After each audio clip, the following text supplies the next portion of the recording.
Senado din mga kalikot, meron tayong gagawin bagong site, project salon. Ito yung site. So wala pa kaming kuryente, bago talaga. Orlando Tatang Beji Bay, yung partner ko. Oh, dahil wala kaming kuryente, kakabit kami ng temporary supply.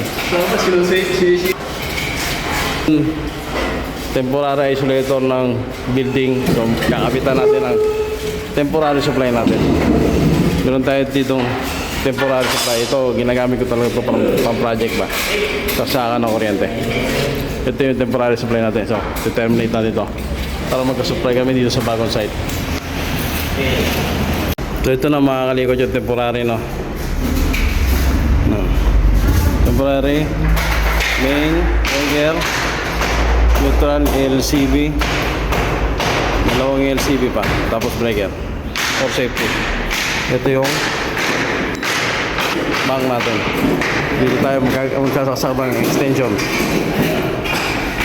Ano? Ito na mga kalikot, no? Nagawa na natin temporary supply.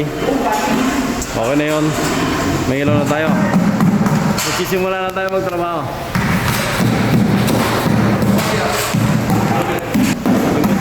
Continuation na ito sa susunod na mga kalikot.